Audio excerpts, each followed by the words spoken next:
Hello మామ, నైనతార గారు ఉన్నారు కదా, తను ధనుష్కి 3 పేజీల లెటర్ రాసింది.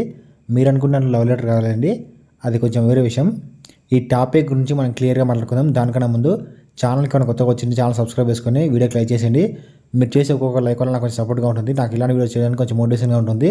వీడియోకి లైక్ చేసి ఛానల్ సబ్స్క్రైబ్ చేసుకొని మన టాపిక్కి వెళ్దాం. ఇంకా తమిళ ఇండస్ట్రీలో లేడీ సూపర్ స్టార్గా గుర్తింపు చేసుకున్న నయనతార మీద నెట్ఫ్లిక్స్ వాళ్ళు ఒక బయోగ్రఫీ డాక్యుమెంటరీ తీయబోతున్నారు. ఇది నవంబర్ 18న రిలీజ్ చేయాల్సి ఉంది.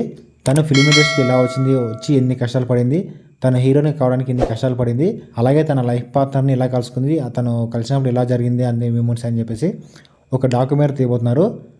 నయనతార గారు తన భర్తని నేను రౌడీనే అనే మూవీ షూటింగ్లో కలుసుకున్నారు. తన భర్త ఆ మూవీని డైరెక్ట్ చేశారు. ఆ మూవీకి ప్రొడ్యూసర్ మన ధనుష్ గారు.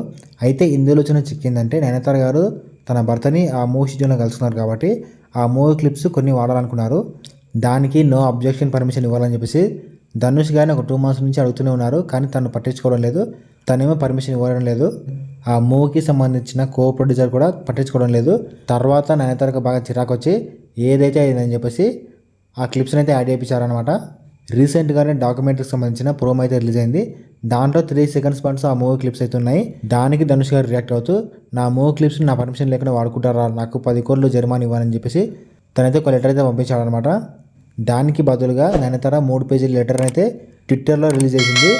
దాంట్లో ఏముందంటే, నువ్వు తెర మీద మంచివాడిలా అమాయకులాగా నటించి తెర వెనుక నేను నిజ స్వరూపం అయితే బయటపెట్టుకుంటున్నావు. నేనంత నీచుడు ఇంకొక లేడు, పైనుంచి దేవుడు చూస్తూనే ఉంటాడు. 3 సెకండ్ల క్లిప్కి 10 కోట్లు అడగడం ఏంటని చెప్పేసి తను ప్రశ్నిస్తుంది.